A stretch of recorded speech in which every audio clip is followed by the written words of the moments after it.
Yeah, that Mike was. Schein, good morning, my friend. How are you? I am great. Technical difficulties have been defeated, so I'm good. Handled, attacked. Yeah, exactly. That was like not to jump right into it, but that was just a great lesson because I was saying a second ago on the phone that you just have a great attitude, and that's like really important. And all the books I've been reading this week have just been about um, you attract what you are. So if you've got a good attitude, you're attracting all sorts of good things. So That's yeah, exactly right. yeah, nice job.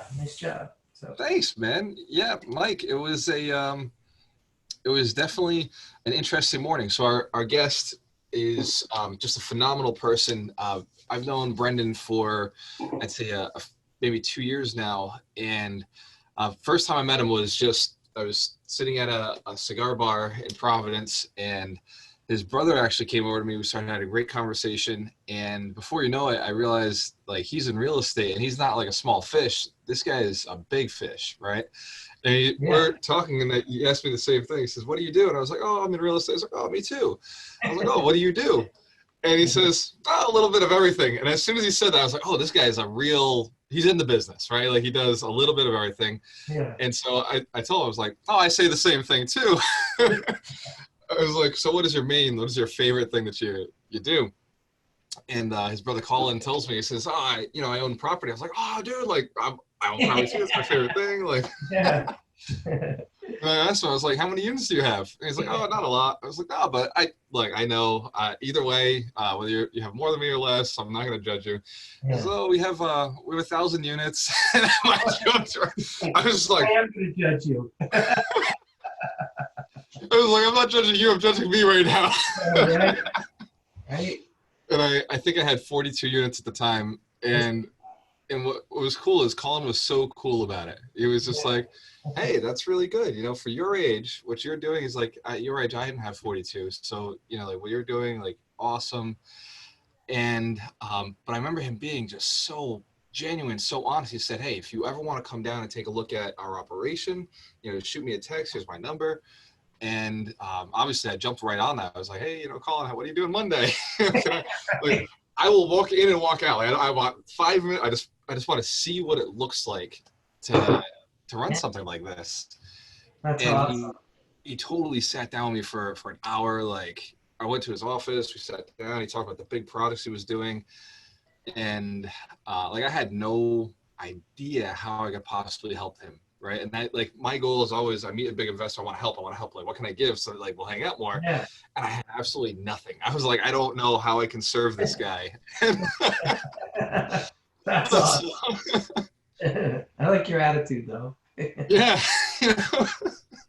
Yeah. I But when I hear yeah, that, I'm trying to train myself. When I hear like something like that, like someone that has 400 units or whatever they have, 1,000 units, um, it used to be my attitude was, oh man, he's got way more than me or whatever, whatever. And just because of the books we've read, it's really an attitude of, if somebody else can do it, it means I can do it. that's And right. that's a huge mind shift because, yeah, It's massive because you think about it, right? And this is how you find a mentor. This is how you find somebody who's higher than you. Is you just find people who are better than you, and then instead of saying, "Oh man," like, and then competing and saying, "Oh, I've got this, I've got this." Well, you might have that, but I've done this. Or I have a different background, different family, or I did go to the same college. Instead of doing that, you just be like, "Wow, that's amazing, great job." Right? You want a mentor, just be humble.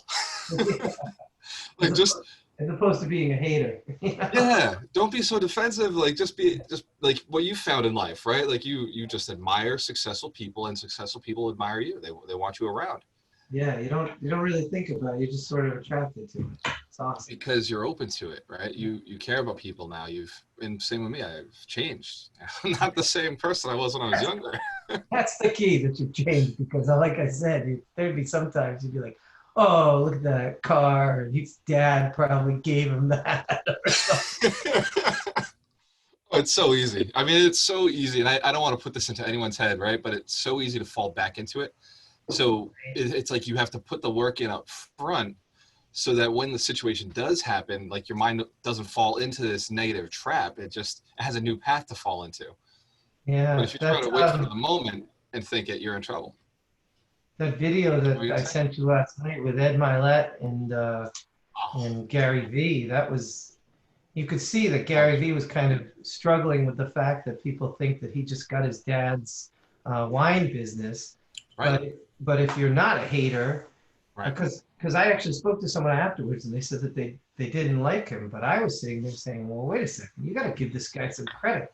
He took a $3 million wine business and turned it into $100 million wine business. I mean, we all get opportunities, but geez, if you Yeah. that's an accomplishment. I know a lot of people whose parents built a great business and the kids killed the business, Yeah. or the kids have just maintained, and you can see the business, it doesn't go up, it doesn't go down. They've maintained. And so in a shift like this, they're in trouble. Yeah, I heard there's like some sort of a thing that says the first generation makes the business, the second maintains it, like you just said, and the Yeah. third kills it. Kills it. Right. Hopefully, And that, hopefully it's the other way around, you know? well, for you, and I know for me, and I know for our 100 millionaires, it goes the other way because we focus on building our children. Like you, I know you, Mike, you've got 5 kids, and every single one of them is an asset to you and your family, right? Every single one of them is looking to grow and improve. So it's definitely a different Have to do the situation. dishes, you know? It's all about how you raise them, right? No, Dishes are a different situation. my father was very much his own man and did his own thing, but I see more in this generation that we're really looking at the kids and kind of, you know, how can we give them a leg up, which they Yeah, don't really want to hear about. You know, like, hey, let's talk real estate. They're like, no. yeah. In real estate it's super specific, right? Until you know, you like when it came to driving a car, right? Like I didn't want to drive a vehicle. I never wanted one. Like never wanted a vehicle, never meant anything to me. And it wasn't until I realized, like, I was 18 years old and I was still getting rides from my parents to go to work. I was like, you know what? I'm done with this. I want to come and go as I please at my own time. And, you know, within 3 weeks, I'd gone and signed up for the classes. I've been stacking money, put it aside. I went and I bought a vehicle. Like before I even had my license, just went and I spent $14,000 on a truck and I Nice saved job. up the money. And yeah, Yeah. and it was just 100% what I wanted when I wanted. Until it was valuable, you just don't see it, right? Right. That's weird, though. I mean, not saying you're weird, but most time, boys are like You 15 said and it though. You said it. no, I just, you know, boys are like 15 and a half. And they want to drive the car. We took my station wagon out when I was 15 and a half. I'll take whatever you got. If it's got wheels. Oh, my parents didn't know. We drove the station wagon out. I didn't have my license. So we're like, we're going to drive this. So, That's funny. yeah. Yeah, I mean, I think, and you got to remember, I come from, I was homeschooled, so different Oh, background for really? most people. I Yeah, did not know that. Nice you job. didn't know that. Oh man. So that was, so it's probably just the things that were around me were so different. Yeah, and see everybody, you know, coming and going and doing stuff. So for me, it was like education was my life. It was just learn, and I had to teach myself, and So I love that it. was your mom? Was your Yeah, mom? Wow. She did a great job with both you and Josh. yeah. Good job. I'd say Yeah. it's not, homeschooling is not for everyone. It certainly is not. And I think that she did a good job. I don't think that all parents are created equal. And I don't Right. think that everybody has the discipline to maintain it. My mom's just a very, very tough chick, right? She was able to do that. Awesome. Yeah, it's Yeah. funny. People talk about homeschooling a lot, and I've run into a lot of people who are actually homeschooled. I have a realtor friend of mine in Newport. He's also Really? homeschooled. He's very his interests are very eclectic because of it. He's just all over. It's neat. Yep. Yeah. So yeah, good guy. So, Very interesting. yeah, but Yeah, I've never known, you know, back then. right. Yeah. I mean, you just assume everybody's the same, right? You assume everybody went to the same school, same ideas, and then, you know, at some point you have a conversation like, yeah, no, don't remember prom, didn't do that. You're lucky. You're Right. lucky. a waste of time and money. You know, like now it's like, okay, every weekend's prom feels like. Yeah, that's right. But yeah, it's one of those things, Mike. Successful people always focus on the positive, always do positive things. You asked me what my routine was this morning, and my routine is I ordered the Miracle Morning, so I'm going to read that because I know you've read it, your wife's read it, Yeah. my business partner's read it, the girl I'm talking to has read it. So I'm like the only and one of my other business partners read it. I'm the only person who's like out of this Miracle Morning right now. Yeah. But I'm listening to you. His story is just, I mean, I already explained to you the steps, and I'm sure other people have too, but the story itself is a cool story. It's a good book. Yeah.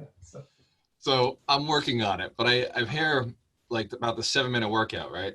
Yeah. And the girl I've been talking to, I've been doing the 7-minute workout with her in the morning, and I'm like, it kills me. Like I'm not used to this heart like workout, Yeah. but it's been great. Like afterwards, I feel pumped. I just feel like just a little extra juice in the day. Yeah. Nice. So, I do a 7-minute workout, and I've also started, since this whole thing, I do 100 push-ups a day, no matter love what. that. So I've been doing that because I'm actually the opposite of you. I was all cardio. I told you, I ran the Philadelphia Marathon in November. Yeah. It wasn't great, but I finished it. But yeah, I wasn't doing any of the weights, and I really want to do the weights because I just like the benefits. Yeah. Yeah, you build up muscle. Muscle, it eats fat faster. It gives you just a stronger heart, but it's a different kind of strength. Your heart is stronger, but it for me, like I have the opposite effect of I've built up the muscle, but I've never touched cardio. I've never done the What about running up all those steps at all the properties you own? That's cardio. That's about all I can do. Right?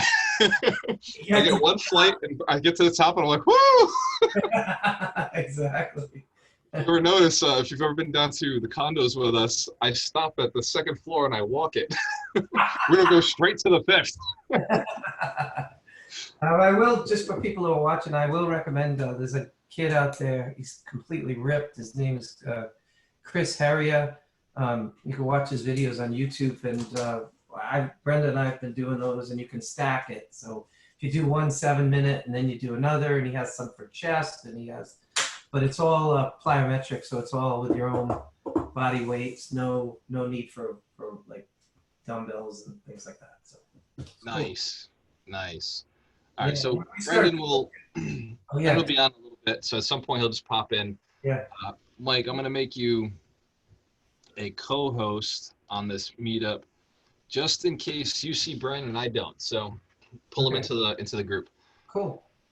So that said, we've been doing the 100 Millionaires podcast. We've been building up people and working towards the 100 Millionaires. I had an epiphany last night, and I was talking to Ron about our mentoring, and we had a whole bunch of people sign up this past weekend from our free event, and it really started like while I was talking about what the whole mission is for building these millionaires, how the mentorship program works. One of the students, he told me, he said, I want to be just like you, and I want to build my own 100 millionaires. And it was just like, boom, explosion. Like I just realized like we're doing it. Here's Brendan's here. Nice, bring him in. All right, Brendan. There he is. Brendan Kane, how are you, my friend? He's still connected. You're getting the audio going.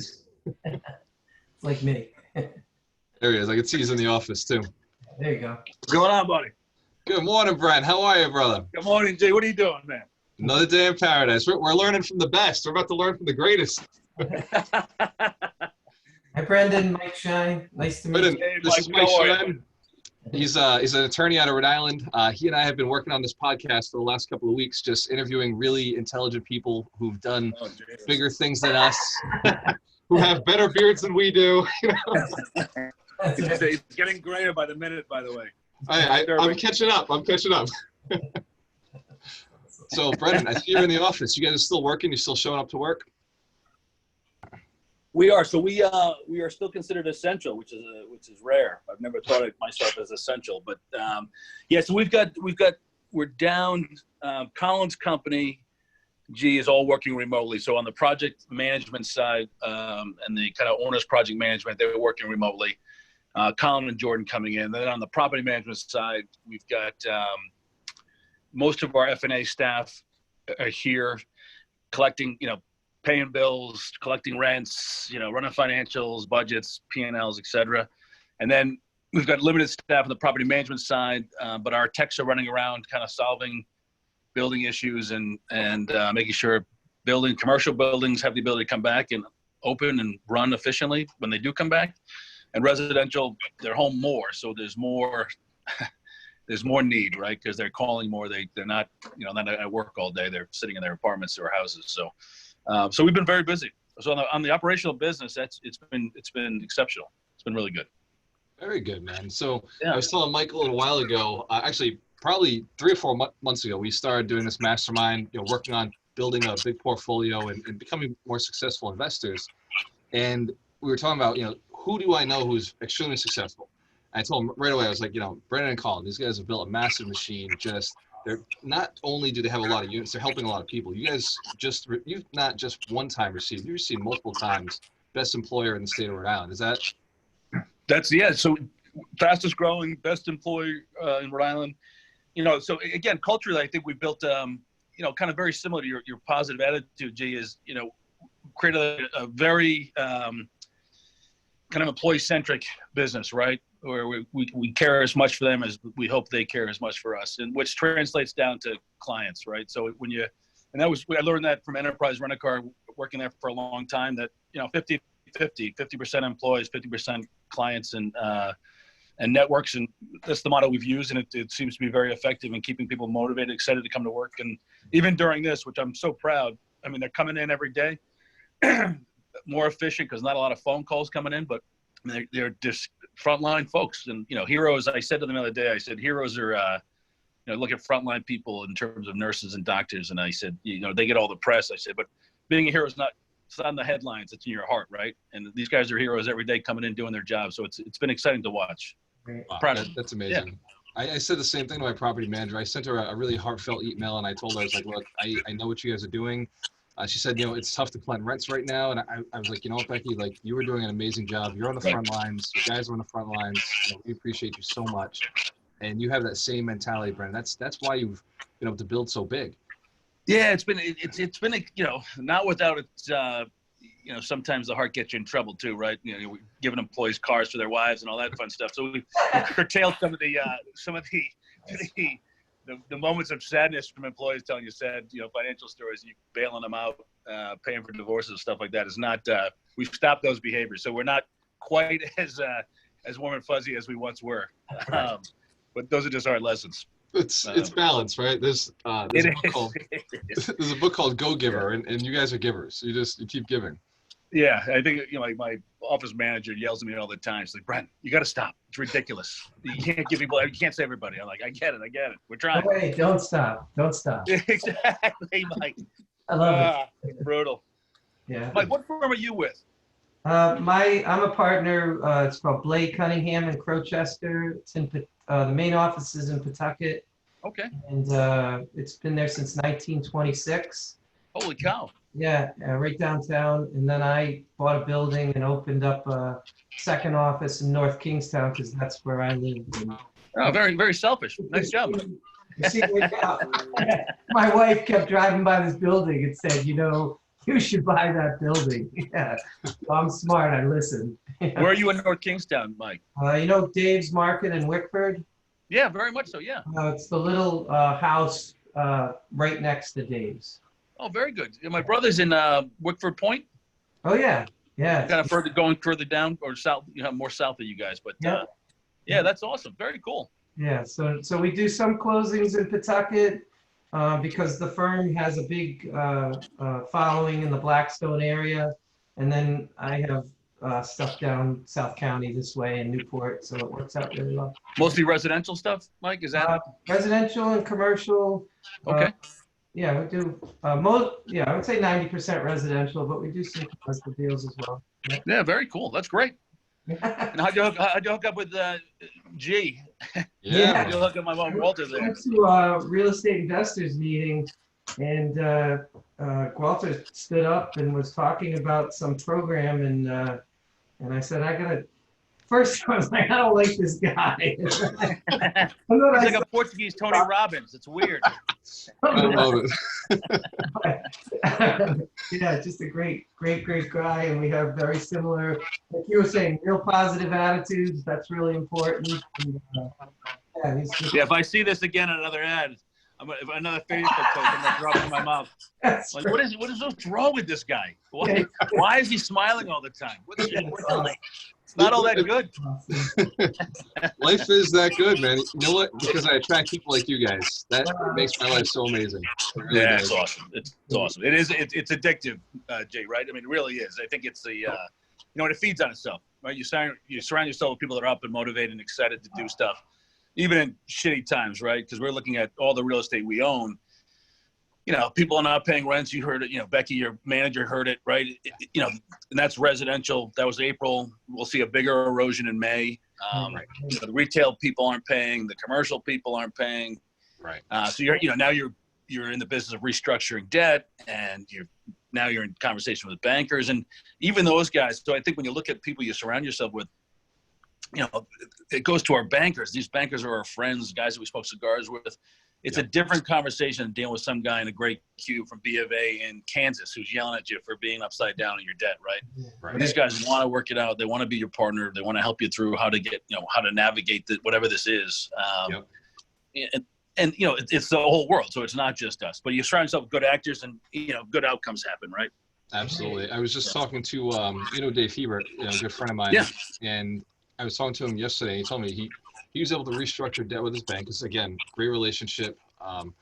And what he said is it's interest only for the next 3 months. Interest only, instead of, he's still paying them the interest. They're still getting he's still paying taxes and water, but he's, making sure that the principal, just don't apply principal this month, right? And next month, the month after. Be kind of a pretend and extend, right? Pretend and extend, yeah. Yeah, just these 3 months never happen, right? Well, Brendan, what are you doing with your residential tenants at this point, if they're having? Yeah, so Mike, that's what it's the funny thing, the chronic get more chronic. The people who didn't pay historically now have an excuse not to pay you, and I can't do anything about it, which sucks. I think some of the banter from the governor's office has been a little bit irresponsible, I think. And I appreciate the point of the content or the intention of it. But I think people, and that includes all businesses, not only residential, but you can just hide behind it, right? You can't take me to court. You can't kick me out. And frankly, on the commercial side, it's going to take you 6 months to a year to fill the space again. So screw, right? Residentially, we're taking a empathetic approach. We're still documenting only so if it gets to a point of chronic, that we have the appropriate documentation to go to court. And we're telling everyone it's case by case, right? Including our commercial tenants and our residential folks, saying, everyone's going to have the same story. Everyone's going to be impacted. And some of our housing at $800 to $900 a month rents, that guy's impacted, right? And that $900 comes hard every month. Never mind, put them in 6-week shutdown. Right. So I think we're being tolerant and we're being understanding. And I think it's, like we said earlier, just trying to be good actors in this and make sure we're not overly, putting more stress on top of an already kind of combustible moment, right? My wife and I, we own just 5 units, and I would always make fun of her because she's so sweet to all the tenants. But she's really paid off. They're all working. Yeah, I think it's I think when you look at a lot of restaurant employees in $800, $900 apartments, I think your retail nail salon lady is now unemployed. I think it's a weird. I don't want to say good news, but this is impacting everybody, right? So it's kind of a universal. It's not one particular market that was a bad bank model or bad financial model or Madoff stealing. This is to everybody, right? Which I think is it's fascinating when you look at the world kind of trying to figure out how to be tolerant with each other during this. It's everyone we know has been impacted in some form or fashion, right? Right. Some analysts are suggesting, I talked to a guy from JLL in New York today, They think 50 to 60% of the restaurants won't come back. Wow. Right. Retail will never be the same. Bezos will get richer. But your local retail is going to go away, right? Because they can't sustain 6 weeks. And why would you come back recognizing that I can buy everything I need right now on Amazon and not miss a beat, right? Right. So I don't know. I think that's the scariness is what does the world look like when we come out of this, right? And some of the fundamentals that the country would have been built on will not be the same, in a month or 3 weeks or whenever we open this thing back up again, right? Right. Those who are clever and nimble enough to figure it out will figure it out, right? That's the key, Brett, and you see it, right? So the opportunity here is however we're operating business right now is sustainable business. Whatever is making money still now is sustainable business, and that's where we should be moving into. And anything that's still showed weakness during this, hey, this could last 6 months, could last a year, and there's a more likelihood that we'll do something like this again in the future, because as we produce more people, as we're getting closer and closer, these things can happen more often. We're more sick. Agreed.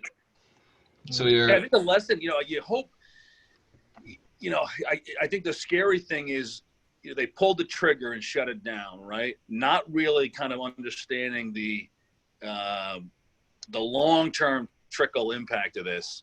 Right. And now they've got themselves in a position where, they're playing chicken, right? No one's going to say on my watch, I'm opening it back up, because no one wants that death on their table. Right. Right. But somebody's going to flinch.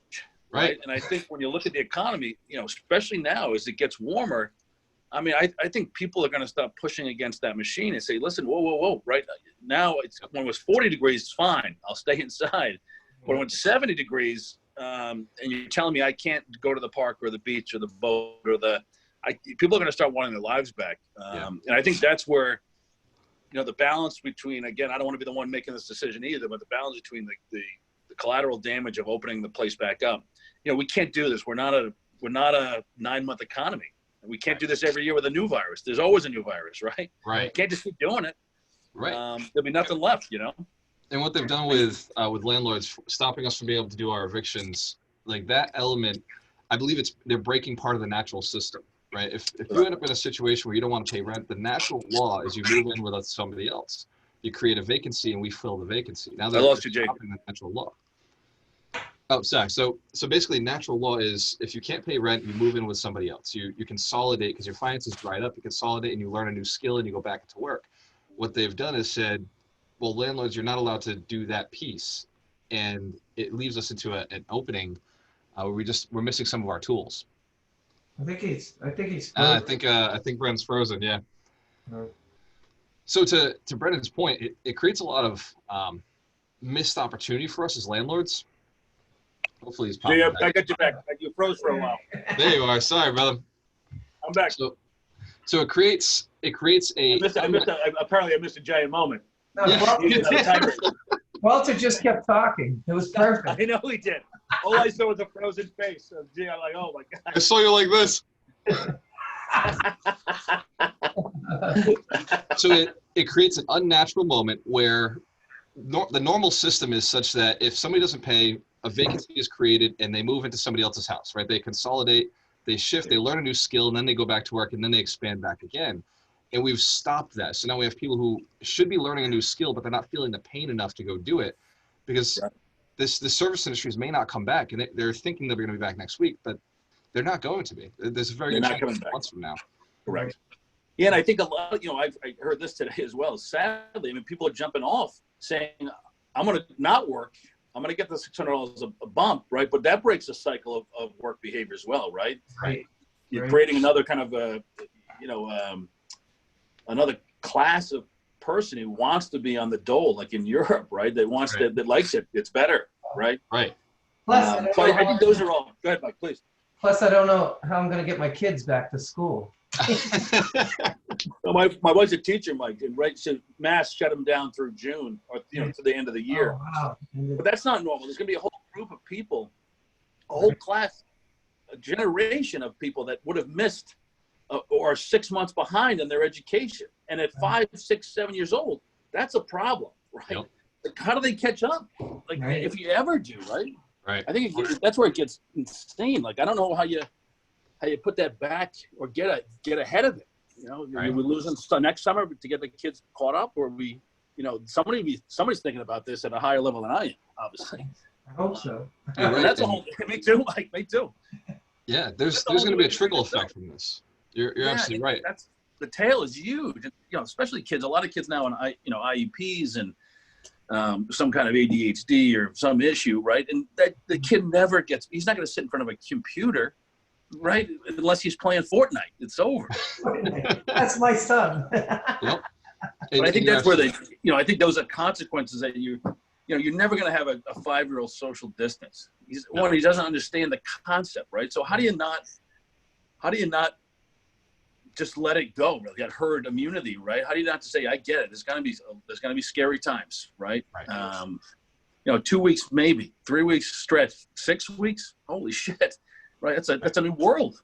But like you said, I think if you're nimble, surrounded by smart people, listen, there's an opportunity, right? There's an online educational platform that someone's designing right now, and that will be the next Jeff Bezos, right? Because that'll be the norm. And you name the industry that'll be impacted somehow. The mask business or PPP business or PPE business or all that stuff is going to be. People will be wearing masks like in China here. How about Brendan? How about the real estate market right now? Because I think there's going to be more opportunities. People wanting to sell. Yeah, it's a great question. I think there won't be the fire sale, Mike, that there was in 08, 09. And that wasn't much of a fire sale either, but the adjustment in the market values in 08, 09. Because I think because it's universal, I think the banks are going to figure out how to keep people in the deal, right? I just think they're not equipped. They don't have the REO teams they once had. They recognize that, selling an asset for 10 cents on the dollar, it's much better to keep it with the guy. If they were performing, right? If they were performing well, they will perform well again, extend and pretend and call it a day, right?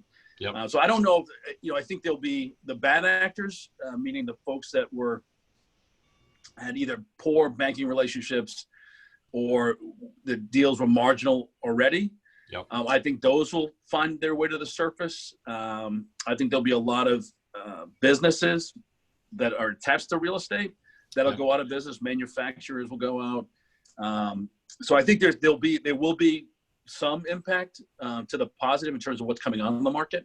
Yep. But I think you're also looking at a potential downturn in commercial where I'm working. I got 50% of my staff working from home, and you know what? Why do I need 10,000 square feet of space? Right. And I think that's real, right? And that's where it gets a little scary. Interesting, right? And I think retail people are dropping their keys, right? Meaning saying, I don't want to be in the candle shop business anymore. I'm going to hear my keys and I'm out of my lease.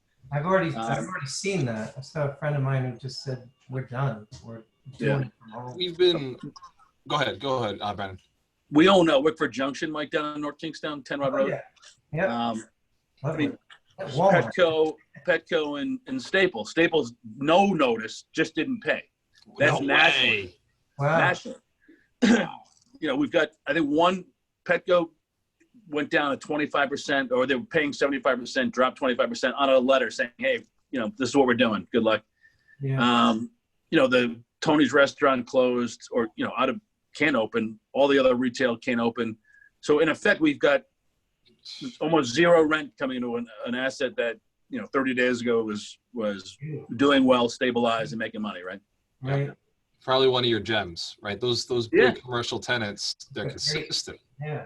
That's correct. But those are bad actors, right? Like that's a bad actor who says Staples, who took $1 billion in distributions last year to their investors, their private equity guys, are not paying rent, right? That's wow.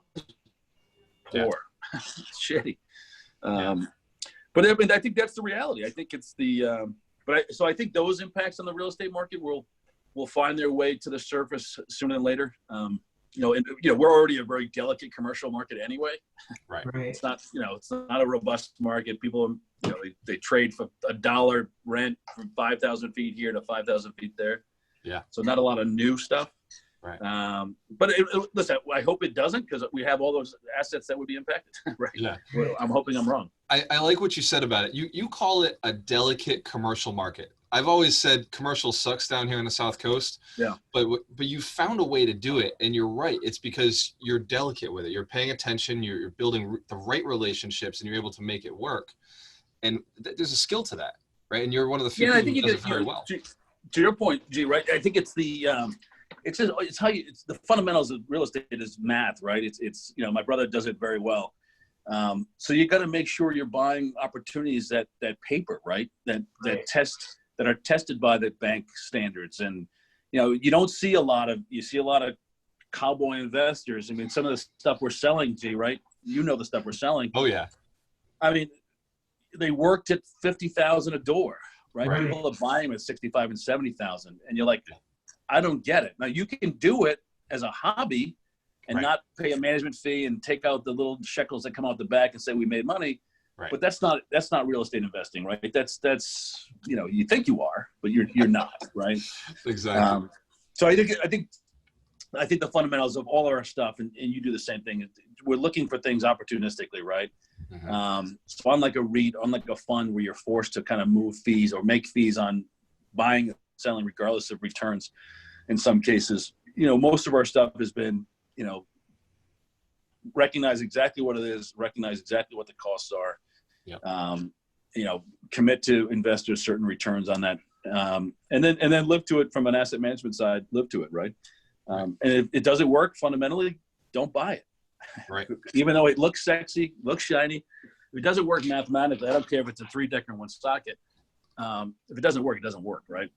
What about would you be buying multifamilies with the fact that people may not be paying rent in the short term just because you know it's going to come back in the long term, or are you not? Yeah, I would think residential, like, when we looked at it, so my brother and I own about 1,300 apartments. Wow. Yeah. Pause. Congratulations. That's why you're on the show. They're all for sale, Mike. God bless. That's so awesome. Oh my God. But you seem So like it's, Grant Cardone right now. It's all for sale. Anybody can have it. Exactly. It's but I would say it's a very they're very predictable things, right? Now there are a lot of work, but they're very predictable. And for the most part, other than whatever this moment in time is, they're somewhat recession proof, right? Because the renter's always going to be a renter for the most part. Sadly, they're not buying houses. They can't afford the down payments. So they rent. So they're a very stabilized thing. They're very predictable from a costing perspective, for understanding expenses. You know exactly what they are year to year. They don't vary that much. The turnovers in some of our markets, as G knows, is it's high. You're going to lose out of 1,000 apartments or 1,200 apartments. You're 300 or 400 apartments a year that you're going to be turning in some form or fashion, right? Yeah, we're 10 to 15% here. Yep. Yeah, and there's some work, and there's obviously work associated with that, right? Yep. But I would say when we look at opportunities, my brother and I would look more now at residential than commercial retail, right? And that's what we've been doing for the last 5 years. Unless there's a really unique opportunity, stabilized housing, and there's plenty of, like the portfolios we bought, there's plenty of those guys out there that are 70, 80 years old, 60, 70, 80s that have been doing this a long time that want to get out, right? And some of the stuff, especially in Rhode Island, there's not a lot of institutional level properties that would look that way. So big companies won't come down and buy, a 40, 50 building portfolio at 40 units, 25 units, 30 units, because it's just sloppy, right? It's bags of receipts. It's mom on QuickBooks. It's not a thing. It's just they made money on it and they knocked down debt and they had it long enough to look and feel successful. Yeah. But that no one like a Corcoran's not going to come down here and buy those, right? Because they're too convoluted. So I think those opportunities that we are continually looking for. And they're opportunistic because you don't know who owns them. It's the guy who you're like, wow, the guy drives an old Chevy and he has 500 apartments. Yeah. Right? I mean, it's crazy. and his kids work in the maintenance, and mom is on the book, and so but that's what we're looking for. I think it's the, it doesn't have to be a massive portfolio, but at 100, 100 units, 200 units, you get some scale. Question. And we have a team now that can do it, right? When you buy, say you bought, I know a little while ago you bought over 400 units. When you do that, do you look to sell some of it off to reduce your debt, or you're just holding all of it? Yeah, so great question. So the first portfolio, 570 apartments, Mike, that was over 35 buildings. So buildings were, kind of 12 to 30, 40, right, size. Garden style apartments for the most part. We bought those at $53,000 a door. And G knows this. We recognize that if we sold them a building at a time, they would trade significantly higher than that. So to your point, we took our really kind of a bottom 13 buildings in that portfolio, which is about 225, 230 apartments. And we started selling one at a time. And we're recognizing 75 to 80,000 a door. And some of the worst ones, 65,000. So we're making significant premium on it. And you said it, we're knocking down our debt to non-recourse levels, which is awesome.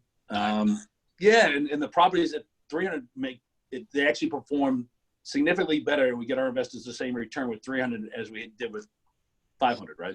Yep. So that's been a clever play and good timing in the market. Money's still really cheap. Yep. There's a ton of liquidity in the market. So I think we're taking advantage of it. We're doing the same thing on the other portfolio, Mike. Those are all 3-deckers and 4-deckers, and those with FHA loans, we're actually seeing bigger premiums because Mary lives on the top floor, and Yep. So that's been very good. Some of that slowed obviously over the last 6 weeks. Yeah. Some of the folks who would have qualified for FHA are kind of unemployed or on the sidelines now, which obviously disrupts their ability to get qualified. But those are moving, right? And we have no fire sale need, so we don't have to get rid of them. And if we can knock down debt, stabilize, make it better, that's what we're doing. Basically, cull the herd, right? Clean up the shit that's in there and just move on. So that's been good, very good. That's awesome. So, Brendan, one of the things that I admire about you guys is you've built solidly, you've built stably. You always talk about your investors. You bring investors in. Do you have this set up as a syndication, or what is your structure when you're doing these deals? Yeah, so we're managing partners in all these LLCs. Everyone's set up differently. Every one of them's got a different investment pool, although there's a lot of common threads in both, right? So I'll give you the first portfolio, the 570 we bought for $31 million. We raised 10 privately. And that went from guys giving us $1 million to family and friends at 25 and 30,000, 50,000, right? Yeah. So typically we'll put that stack together. We'll put a whole pro forma together in a package, an investment package, send that out to all the guys that we would do business with. That's gotten very easy because we've given, we've demonstrated we give returns. Our communication's been incredible. Our reporting back to them on a quarterly basis has been great. So we raise money quickly, which has allowed us to take advantage of some of these opportunities because you can, if you can capitalize, you can make things happen quicker, right? Easier if you had your own money, but certainly you put yourself more at risk with your own money all up front. So we'll take a piece depending on if we can demonstrate the returns, typically 8 to 9% preferred returns. In some cases on the real estate, on the apartment side, it's just cash on cash. If the return's there, you get it. And if there's a bigger return, you get a bigger return. The bigger upside, you get more return, bigger return on your investment.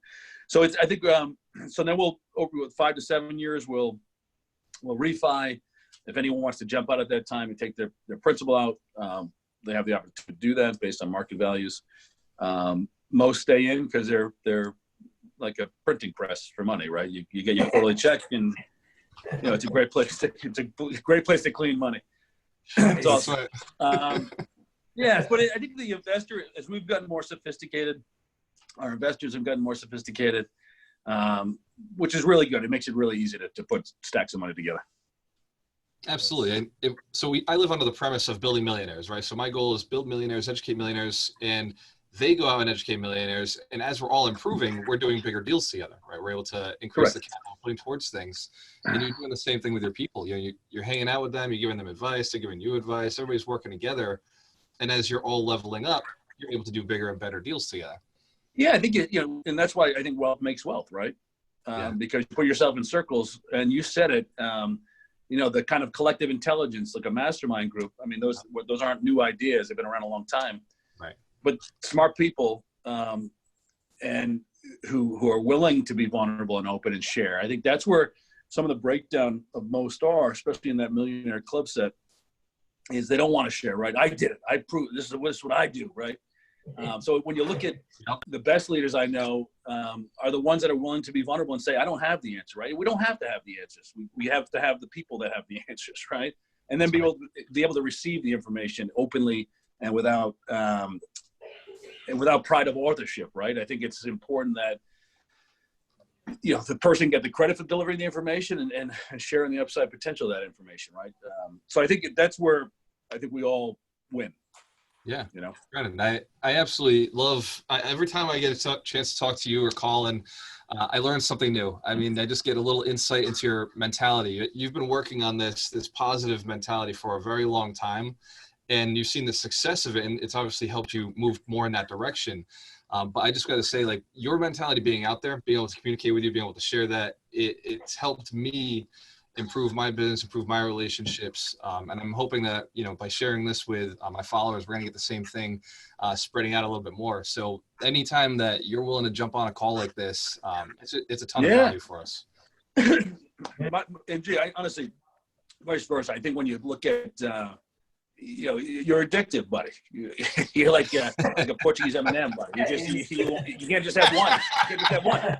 Yeah. Right. I mean, but it's exciting. I think when we look at your business and when I look at, the risk of all of us, we've all taken the risk already, right? We've opened our businesses, we jumped out, we've bought apartments. I think it's the continual pushing of that muscle to take calculated risks, knowing that you've already done it, right? It should get easier. It doesn't ever, but it should.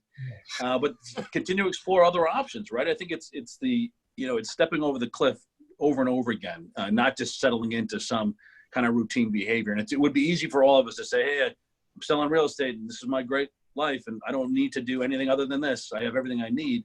But I think that's too simple, right? I don't think it gives us enough charge. It wouldn't give me enough charge to continue on. It would get too routine, right? So I think it's that continual exploring of making our businesses better, making our employees better, and then exploring other opportunities. You said it, right? Yeah. You might have a deal someday. You say, Brent, what do you think? You in? And that's how that happens, though, right? You guys get put on our investor list if you wanted to jump in. So there's 1,000 ways to make money if you're willing to, listen and participate with others. Absolutely. Yeah, it's exciting. Brent, so one of the things that I love being able to do is give back, right? So if there was something you were looking for right now, if there was something that could benefit your company, benefit you, your brother, your staff, what would be that thing? If I could put this out to 1 million people and you could ask for one thing that would help your company grow and just help you improve the community the way you're already doing, what would that one thing be? Yeah, I think the challenge I have in my business, on the operational business of property management, is if I'm not creating the pipeline myself, it's not being created, right? And that's not because my employees aren't great employees, but they don't. When I look at the next gen of Peregrine Property Management, I don't know if I have that person who's the person who's going to go out, network, shake hands, kiss babies, make an impact on the community. And right now that's me, right? So, which is good, right? I put the show on and have 1,000 cigars and 1,000 scotches. But that too will wane, right? That too gets old, right? Right. So I think it's recognizing that, I will not want to do that forever either, right? At some point that gets sold. So I think it's how do I find and groom that next person? And then from a property management perspective, how does that get compensated? I'm trying to figure that out in my head of what that role looks like. I don't think it's a pure sales role because I don't know if there's enough. They don't come in that often, right? It's not like selling a house or you look around, there's a billion houses and so everyone's an opportunity to sell or move, right? So property management moves a little slower than that. So I think it would be, trying to determine what the role looks like, what the person looks like. And then how do you motivate when you look at the next, again, the millennial employee, they go home at 5. They're not out shaking hands, kissing babies. They're not, why do I do that? I'm not getting paid for it. Right. So I think that's a real challenge, not only for my business, but it's a challenge for every business, right? Where, who is the next inherent salesperson who's going to take over that role? And I struggle with that. Friend, let me tell you something. If you're looking for more property management, right? If you're looking for more clients on the property management side, is that what you're saying? You're looking for more buildings to manage for? You just let me know what you're looking for. I have an army of investors who are buying property constantly. I would love to send you that business. Honestly, just a little referral fee, a little high five, a little time. What are these? What are those? Glenn, you buy me a cigar. We're good. That's so funny. But all those things are. So I think right now, I think that's a great point, G. I think, two things is, my network of bankers, brokers, land use attorneys, title attorneys, commercial brokers more than residential, but those guys have been my referral lines, right? So that network drives business to me because they are a trusted advisor, the person who would own the building, right? So if the banker, broker, excuse me, well, the client says, I need help, I don't want to do this anymore, I'm going to my house in Naples, they would typically turn to one of those resources and say, I need help, right? So I'm walked into most of my opportunities, so it's not commoditized. I'm not bidding on it. I'm not answering an RFP for the most part. But it's that kind of baby boomer investor that says, I want the equity, I want the cash flow, I don't want the work, and my kids are doctors and lawyers, right? So who's going to do it?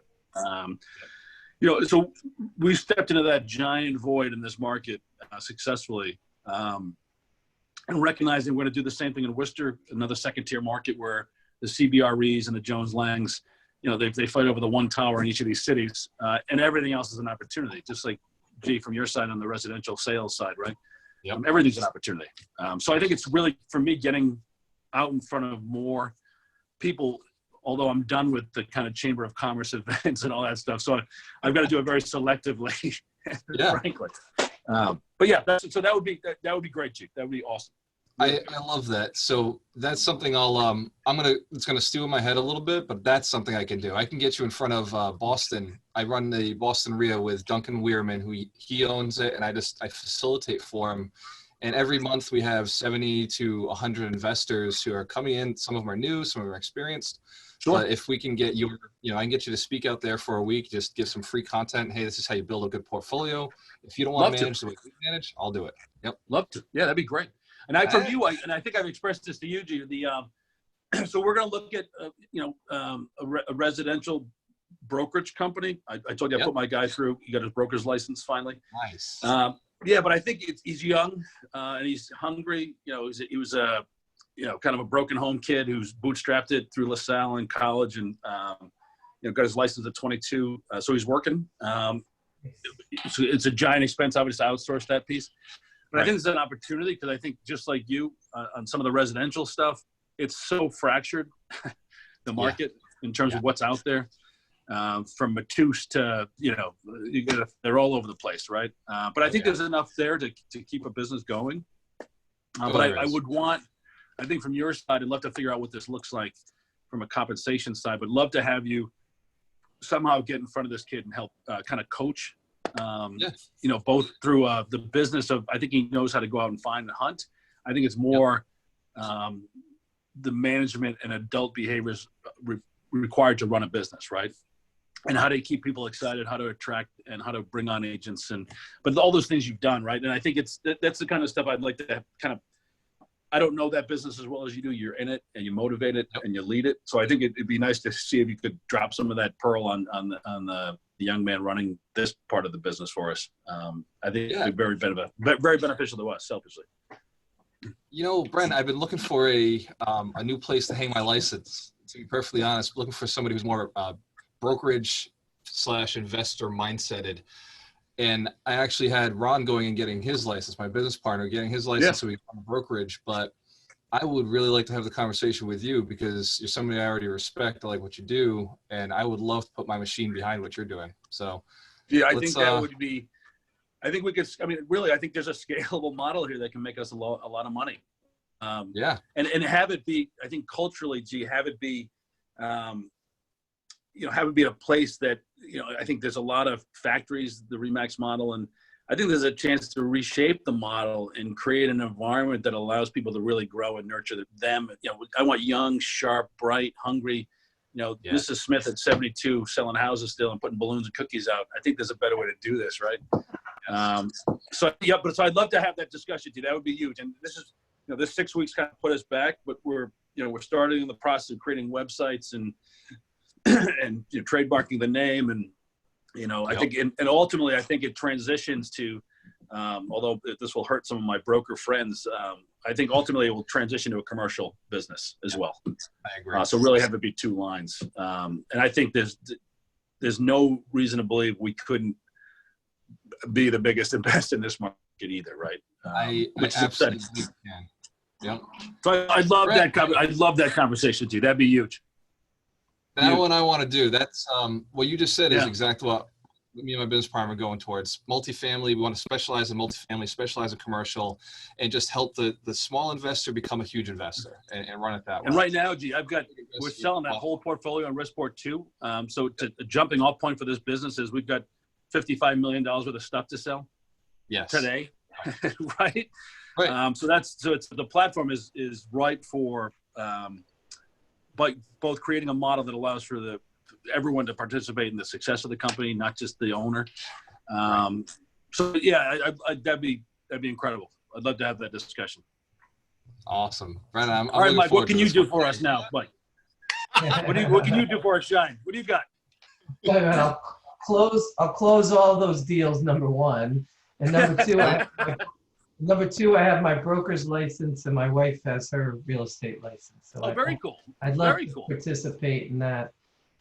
She doesn't bake cookies. She just gets on MLS and finds good deals. Although she actually does make good cookies.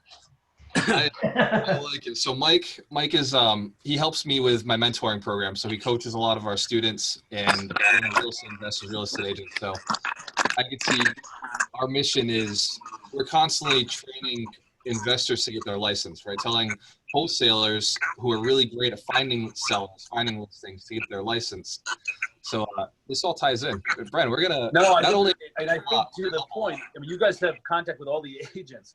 I think there's an opportunity to cherry pick, right? I think in this downturn specifically, when you look at opportunities, on upsides, Mike mentioned it earlier, there's going to be a pool of employees that we can choose and cherry pick. And even reviewing my internal employees now to recognize that, is there a better way to skin this cat and a better employee to do it? So I think that's where opportunity is massive. I think, when you look at 6 million people, going for unemployment, you're going to get better and you're going to get them cheaper without sounding gross. I think that's that'll be an upside to this if you're still in business to get them, right? And I think, if we're exploring other things, we'll make them. I think it's awesome. Right. Yeah, if we're agile enough, we can do it. Right? It's about being agile, being adjusting, being heartfelt, caring about the seller, caring about the buyer, and pushing them into the right direction to save their asses. And that's the sooner we do it, the better. Right? The sooner we can get in there. And I think that the new norm, right? It's investments in, tools appropriate to having people know and qualify themselves before they even walk through the building, because that will be hard. The kind of herd mentality is over, I think, right? Putting 15 people through a showing is going to be harder. Right. So I think we have to think of ways, the tools are out there, whether it's Matterport or there's tools that we can use that get people into these buildings virtually that'll help us get to a close faster, right? Because they would have already touched it, seen it, walked through it virtually. And I think that's going to be the new norm, right? I mean, you're just not going to have the herds of people walking through buildings. It doesn't feel, I mean, it's about training the investor. You take the investor through the educational path and you tell them, look, you don't really have to be in this building for a long period of time. You have to know what you're looking for. The numbers have to work. Why are we going to see a house that doesn't make sense financially? And you're only showing them the one that they're already ready to put an offer in on paper, and they just go in and they either make a decision or they don't. Yeah, it takes out some of the kick in the tires, right? Yeah. And you have we're doing this on the apartment side.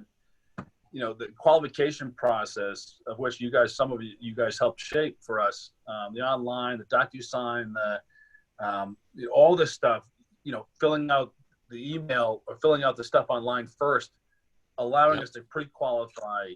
And it's a step that gets them qualified. They have to spend a little time, which qualifies them before they come see a unit. Some of those steps have been huge, right? In helping us, the close rates are higher. The person coming in is more committed. And we're doing the same thing at Rumford Center. We just took over the leasing here. And I think it's, the mentality before was, it's a different client. They want to see it. They want to touch it. And we're like, no, our process is the process, right? And it's the same buyer, right? Whether it's $1,800, $2,000 a month, or $900 a month. Why wouldn't we qualify the person exactly the same way, right? Exactly. Just say this all the time. I don't need 50 agents to do the work. I have 2, right? That can get it done as efficiently and better and faster closing rates. Exactly. It's awesome. Yeah, it's been good. Very cool, Brendan. Yeah, this is a great opportunity, man. I'm looking forward to this. And it's symbiotic.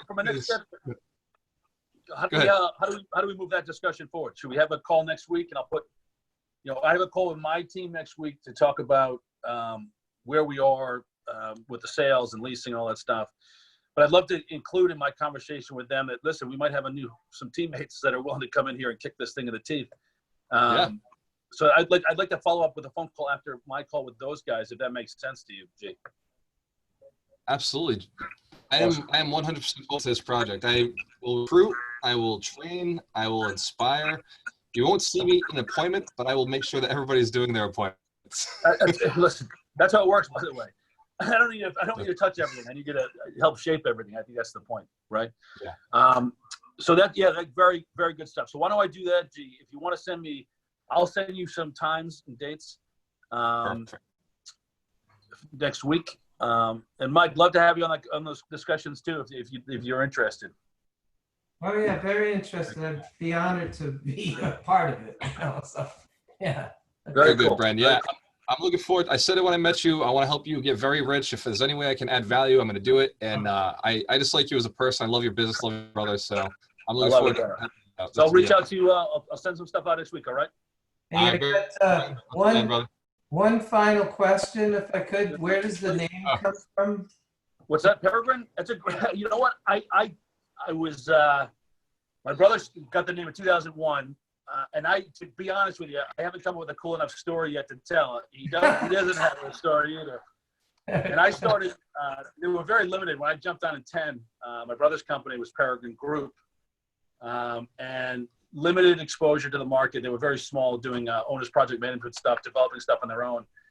And I like the logo, and I'm like, my brother said, you can call your company whatever you want. I'm like, I like Peregrine. My brother had a pretty good name for himself, reputation. I'm like, so I took Peregrine Property Management. We tagged it everywhere, including my tattoo on my ankle. Yep. Fully committed, Mike. Fully committed. That's awesome. He's all in. That's awesome. So my brother said, what happens if you sell the company? I'll just put a $sign across the bird.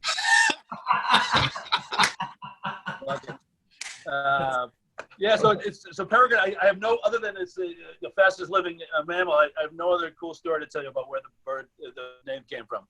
Although people fuck it up all the time. Like, it's like Peregrine. I'm like, oh my God. So I would have, looking back, I would have named it something very simple. Peregrine does not do the trick. But I love it, guys. Thank you, Mike. Thanks for the call. Nice to meet you. Cheers to your success, man. We have a choice. Always work with the best. Good, we'll talk to you soon, man. Later, man. Yeah.